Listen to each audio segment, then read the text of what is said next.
Bismillahirrahmanirrahim. Assalamualaikum warahmatullahi wabarakatuh. Alhamdulillah wassalatu wassalamu ala Rasulillah wa ala alihi wa sahbihi wa mawalah. Wa asyhadu an la ilaha illallah wahdahu la syarika lah wa asyhadu anna Muhammadan abduhu wa rasuluh. Amma ba'd. Marhaban bikum ayyatuha talibat fi marhala i'dadil lughah. Alhamdulillah, untuk pagi ini kita akan mengawali pertemuan kita belajar nahwu di kelas TBA ini dengan menggunakan kitab An-Nahwul Wadih fi Qawa'idil Lughatil Arabiyyah. Ya, ini kitabnya, penampakan cover. An-Nahwu Al-Wadih fi Qawa'idil Lughatil Arabiyyah. Ya, kalau diterjemahkan nahwu yang wadih, wadih itu jelas. Fi Qawa'idil Lughatil Arabiyyah menjelaskan tentang kaidah-kaidah bahasa Arab limadarisil marhalatil ula, untuk sekolah pemula. Nah, siapa penyusun kitab An-Nahwul Wadih ini? Ada dua orang.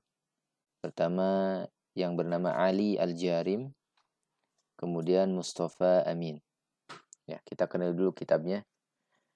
Untuk pelajaran nahwu di TBA ini insyaallah kita gunakan kitab An-Nahwul Wadih fi Qawa'idil Lughatil Arabiyyah. Ini kitabnya An-Nahwul Wadih fi Qawa'idil Lughatil Arabiyyah. Ya, ini di Mesir dijadikan kurikulum untuk tingkat pemula ya. Madrasah pemula. Ta'lif susunan orang Ali Al-Jarim pertama, yang kedua Mustafa Amin ya. Jadi mudah-mudahan ketika antum ditanya belajar apa nahwunya, jawabnya belajar Nahwul Wadih ya, karya Ali Al-Jarim dengan Mustafa Amin, di mana kitab ini memang merupakan kitab untuk pemula yang belajar nahwu tentang kaidah-kaidah bahasa Arab ya. Mudah-mudahan dengan nama ini menjadi sebuah harapan optimis bahwa untuk memahami kaidah-kaidah bahasa Arab ini, mudah-mudahan Allah berikan kemudahan sehingga jelas ya. Belajar nahwunya mudah-mudahan Allah mudahkan dan mendapatkan kejelasan yang mudah sehingga memahami kaidah-kaidah bahasa Arab ya. Karena kalau kita nggak paham kaidah-kaidah bahasa Arab, kita nggak akan sempurna belajar bahasa Arab tanpa mempelajari ini. Baik berbicara, membaca, menulis, semuanya memerlukan pengetahuan kita tentang kaidah-kaidah bahasa Arab.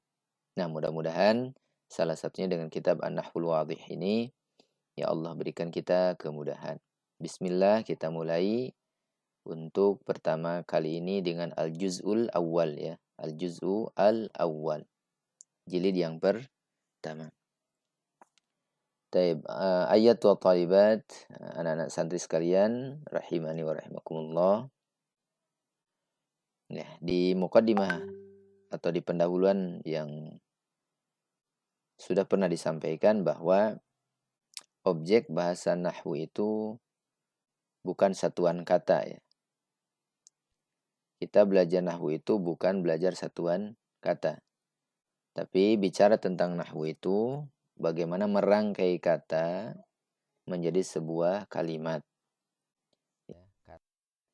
Kosakata yang tadinya menyendiri lalu kita rangkai menjadi susunan kalimat. Nah, disitulah bermain kaidah nahwunya. Ya. Apakah dengan disusun ini harus saya dhammahkan harokat akhirnya? Karena nahwu identik dengan perubahan harokat akhir ya. Setelah disusun ini, apakah nanti akan menjadi dhammah harokatnya, ataukah menjadi fathah, ataukah menjadi kasrah? Ya, nah di situ. Jadi Nahwul Wadih itu tidak bicara satuan kata, tapi sudah merupakan rangkaian kata yang menjadi sebuah kalimat. Ya, maka di jilid pertama ini langsung materinya karena menjadi objek utama. Ya, ini muqaddimah dari penyusun kitab, kita lewat saja. Ini cukup panjang muqaddimahnya.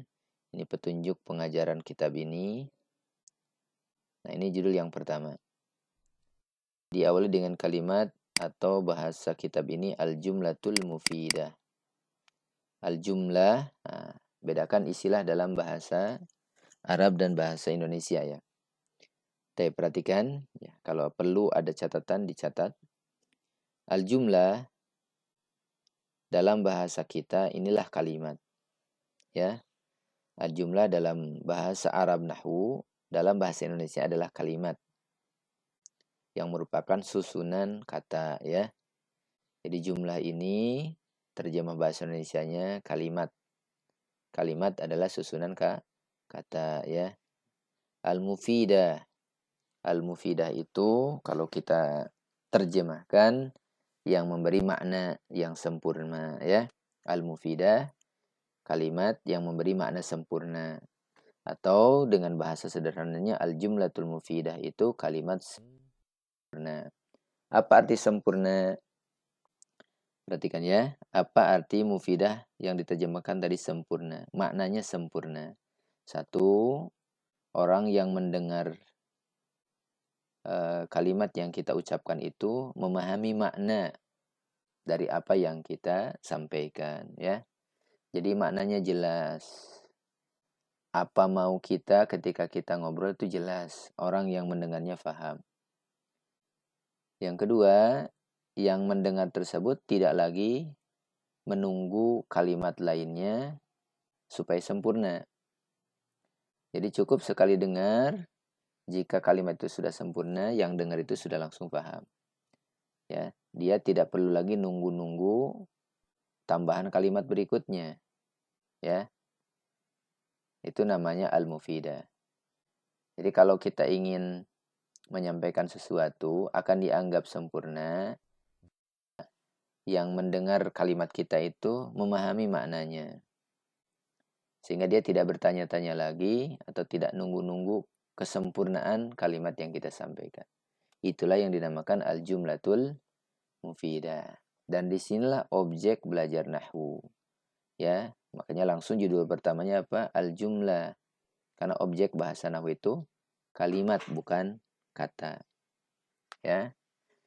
Nah, kenapa al-jumlatul mufidah yang dibahas? Karena memang ya selain kita mengkaji kaidah-kaidah nahwunya, ya dipelajari jumlah mufidah ini agar kita juga terbantu ketika kita melakukan percakapan atau menuliskan sebuah pernyataan. Jadi kalau kita nulis sebuah pernyataan, biar dipahami sempurna maknanya, ya harus jumlah mufidah. Dan nanti ketika menyusunnya, perhatikan kaidah nahwunya. Yang kedua juga ketika kita bercakap-cakap, ya, ketika melakukan percakapan dengan orang, akan difahami bahasa kita manakala bahasa kitanya sempurna. Makanya selain menyusun kata menjadi kalimat, perhatikan biar membantu dalam percakapan kita, dalam tulisan-tulisan kita, diupayakan kalimat yang kita susun ini sudah menjadi kalimat sempurna, ya. Jadi nahwunya kena, kemudian ketika kita percakapannya juga sempurna, ketika menulis sebuah pernyataan pun sempurna. Sehingga dari segala sisi kalimat tersebut pas, susunannya sudah benar secara kaidahnya, maknanya sudah sempurna. Jadi jangan asal nyusun, ya. Nah, jangan asal nyusun. Dalam bahasa nahwu dikenal dengan al-jumlatul mufidah. Al-amtsilah, coba perhatikan. Ada 6 contoh di bawah ini ya. Sambil kita kenali makna kosakata satuannya. Al-bustanu jamilun. Berapa kata ini ya? Al-bustanu jamilun. Ya, dalam kalimat ini ada 2 kata. Fi hadhil jumlah, al-bustanu jamilu disebut jumlah. Ya. Al-bustanu jamilun ini disebut apa? Jumlah. Kam kalimatan fi hadhil jumlah. Ada berapa kata dalam jumlah ini? Nah, kalau satuannya al-bustanu kemudian jamilun, ini namanya kalimatun. Nggak dipanjangin mimnya ya, kalimatun. Awas. Sekarang kita gunakan bahasa Arab. Al-bustanu jamilun disebut jumlah. Al-bustanunya saja atau jamilunnya saja disebut dengan kalimatun. Ya, al-bustanu kalimah, jamilun kalimah. Kata dalam bahasa Indonesia. Taib. Sedikit fokus ya. Saya gunakan istilah bahasa Indonesia. Al-bustanu kata, jamilun kata. Al-bustanu jamilun kalimat. Ya. Taib. Sekarang istilah bahasa Arab. Al-bustanu kalimatun. Jamilun kalimatun. Al-bustanu jamilun jumlatun. Ya, cukup jelas sampai sini ya. Apa mana al-bustanu jamilun? Al-bustanu kebun. Jamilun indah atau bagus. Al-bustanu jamilun, kebun itu indah. Mufidahkah jumlah tersebut? Maka jawabannya iya. Karena ketika kita menyatakan al-bustanu saja, orang nanya, kenapa? Ada apa dengan bustan? Ya, ada apa? Kenapa? Apa maumu ketika menyebutkan bustan? Lalu kita tambahkan jamilun indah. Kebun itu indah. Maka orang yang mendengarnya memahami bahwa kebun tersebut disifati dengan indah. Dan keindahan tersebut melekat pada kebun. Sehingga ketika mendengar al-bustanu jamilun, faham. Nggak nunggu-nunggu lagi. Ya. Nah, itulah yang disebut dengan mufidah. Inilah al-jumlatul mufidah. Kalimat yang memberikan makna sempurna. Nah, ada berapa kalimat dalam jumlah ini? Ada berapa kata dalam kalimat ini? Ya, ternyata cuma 2. Al-bustanu 1, jamilun 2. Ya, tayyib. Ini contoh jumlah mufidah yang terdiri dari 2 kata. Ke bawahnya lagi. Asyamsu toli'atun. Asyamsu kata. Toli'atun kata. Asyamsu toli'atun kalimat. Itu istilah bahasa Indonesia ya. Sekarang istilah bahasa Arab. Asyamsu kalimatun. Toli'atun kalimatun. Asyamsu toli'atun jumlah. Ini pun sama terdiri dari 2 kata. Apa asyamsu? Matahari. Kalau kita cuma nyebutin matahari saja, orang-orang yang mendengar akan bertanya dan nunggu. Apa nih kesempurnaannya? Ada apa dengan matahari? Kenapa matahari? Di mana matahari? Dan lain sebagainya. Ya. Maka kita lanjutkan. Toli'atun terbit. Asyamsu toli'atun, matahari itu terbit. Oh, itu yang kamu mau. Menceritakan tentang terbitnya matahari. Asyamsu toli'atun. Inilah yang disebut dengan jumlah mufidah. Ini jumlah, dan ketika kita memahami sempurna, maka disebut mufidah. Terdiri dari 2 kata. Taib. Al-misalu tsalits, contoh ketiga, mudhurna. Syamma aliyun wardatan. Syamma mencium. Mencium bau ya. Bukan mencium mengecup. Di sini mencium bau. Dengan hidung berarti ya. Syamma aliyun, Ali. Nah, kalau kita cuma ngomong syamma, mencium, siapa yang mencium? Pasti bertanya. Ketika kita sebutkan aliyun, Ali. Syamma aliyun. Ya. Ali itu mencium. Orang masih bertanya, apa yang dicium oleh Ali? Harum apa, bau apa yang dicium oleh Ali? Maka masih belum sempurna. Maka ketika kita tambahkan wardatan, bunga. Nah, sering disebut wardah ini bunga mawar. Maka syamma aliyun wardatan, dia jumlah karena terdiri dari satuan kata dan sempurna. Mencium, siapa yang menciumnya? Jelas Ali. Apa yang diciumnya Ali? Jelas wardah mawar. Maka syamma aliyun wardatan, syamma kata, aliyun kata, wardatan kata. Syamma aliyun wardatan, ini kalimat. Bahasa Indonesia.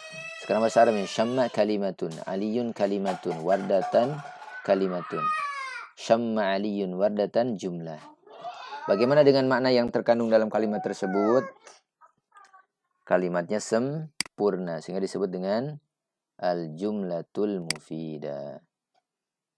Nah, bedanya nomor 3 ini berapa kalimat?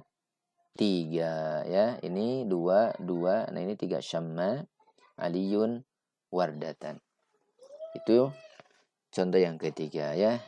Contoh yang keempat, qatafa Muhammadun Zahran. Qatafa memetik. Qatafa memetik, Muhammadun Muhammad. Apa yang dipetik oleh Muhammad?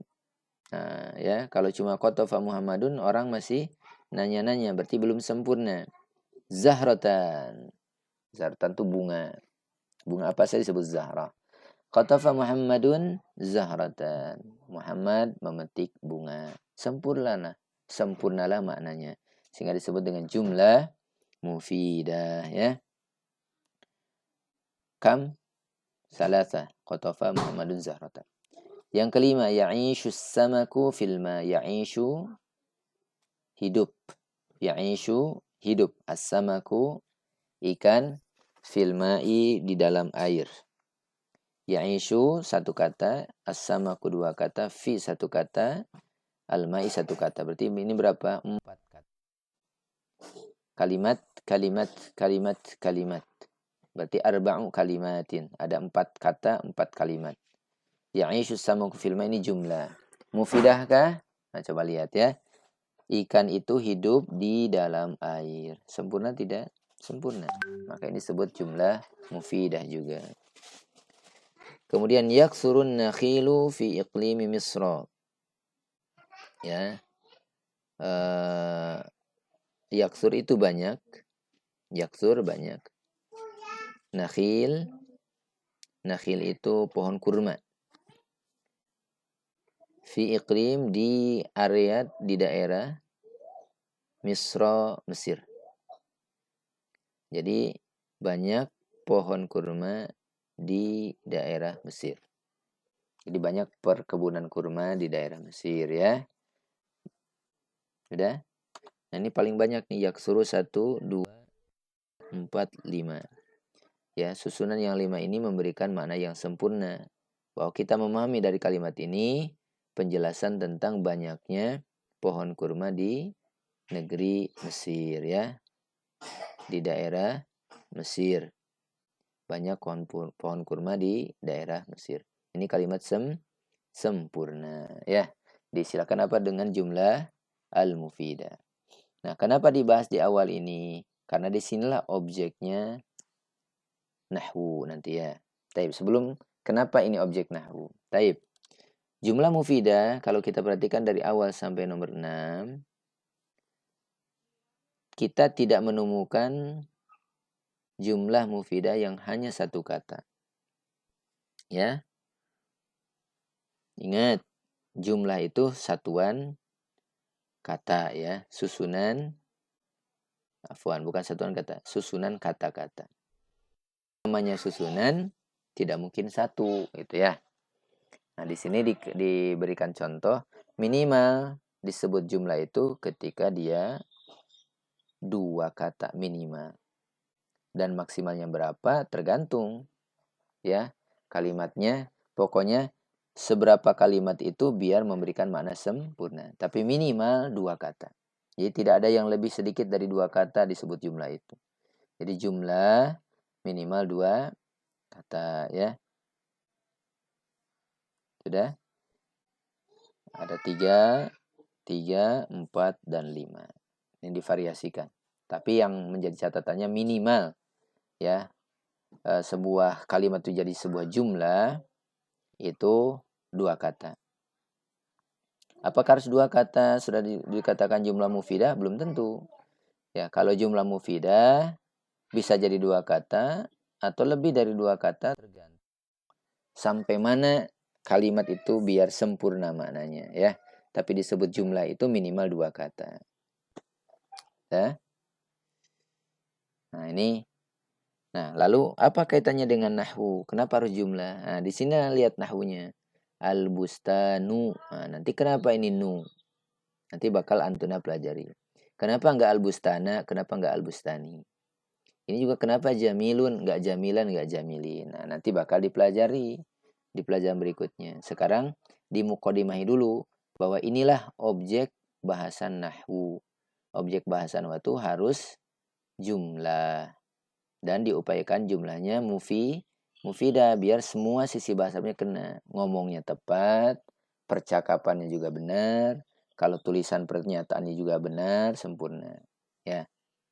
Taib. Asyamsu tali'atun hampir sama. Kenapa syamsu? Kenapa tali'atun? Syamma aliyun. Nah, kenapa aliyun?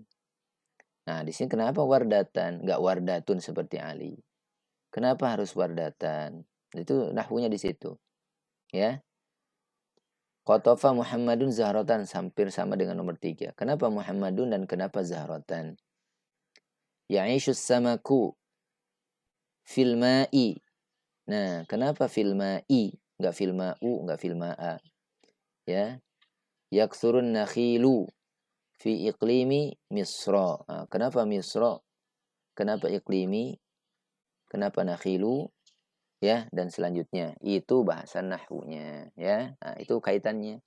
Kenapa di kitab ini diawali dengan jumlah mufidah? Karena objek nahwu memang harus dalam jumlah, ya, dan diupayakan jumlahnya memang jumlah mufidah untuk kesempurnaan sisi bahasa Arab yang lainnya. Ya, demikian muqaddimah yang pertama bahwa nahwu ini erat kaitannya dengan jumlah. Atau dalam bahasa Indonesianya disebut dengan kalimat, ya, dan kalimatnya kalimat yang sempurna, jumlah mufidah. Cukup jelas. Nah, lihat nih, kita lewat dulu penjelasannya. Nah, langsung ke qawaid ya. At-tarkibul ladzi yufidu faidatan tammatan. Tarkib itu susunan.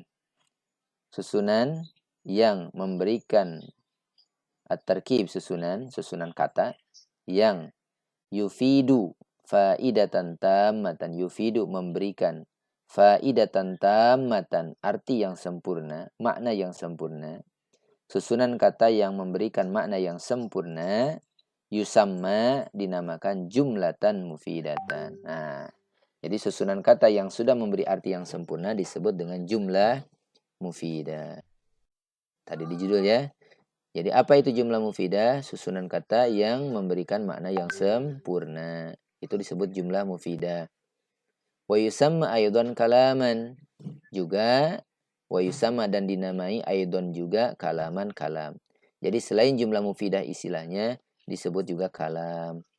Kalam itu pembicaraan. Berbicara itu ya, kalau kata kerja harus ada kata kerjanya, harus ada subjeknya, harus ada objeknya. Kalau misalnya hanya menjelaskan, harus jelas mana yang diterangkan dan mana yang menerangkan, ya. Itu kalam. Jadi istilah yang tadi selain jumlah mufidah, awas, selain jumlah mufidah istilahnya juga dikenal dengan nama kalam. Ya. Jadi apa itu jumlah mufidah? Ini at-tarkibul ladzi yufidu faidatan tammah. Apa itu kalam? At-tarkibul ladzi yufidu faidatan tammah. Sama. Ya, kalam dengan jumlah mufidah itu satu istilah yang sama. Dua istilah yang sama untuk susunan kalimat atau susunan kata yang sempurna maknanya. Terus yang kedua, al-jumlatul mufidah, yang namanya jumlah mufidah, qad tatarokkabu, kadang tersusun. Qad itu kadang, ketika diterjemahkan di sini ya. Qad tatarokkabu, kadang tersusun min kalimataini, dari dua kata. Jumlah mufidah itu kadang dia tersusun dari dua kata. Wa qad tatarokkabu, dan juga dia kadang tersusun min aktsar, lebih dari dua kata. Ulangi. Bagaimana tadi yang saya sampaikan, minimal jumlah mufidah itu kan dua kata atau lebih. Nah, ini kalimat bahasa Arabnya. Al-jumlatul mufidah qad tatarokkabu min kalimataini. Jumlah mufidah itu kadang tersusun terdiri dari dua kata. Wa qad tatarokkabu, kadang tersusun min aktsar, dari lebih dari dua, ya. Sudah? Wa kullu kalimatin, dan setiap kata tadi ya, asyamsu, al-bustanu, jamilun, toli'atun, semua satuannya, kullu kalimat, ini satuan katanya, disebut kalimat ini ya. Dan setiap satuan kalimatnya, fiha, yang ada dalam jumlah mufidah tersebut, tu'addu, dianggap, juz'an, bagian, minha, dari jumlah mufidah ini. Jadi kalimat satuannya merupakan bagian dari jumlah mufidah, ya. Wadih.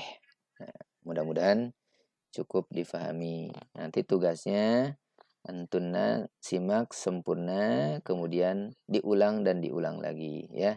Diulang dan diulang. Lagi insyaallah nanti kita review kembali di pertemuan yang akan datang.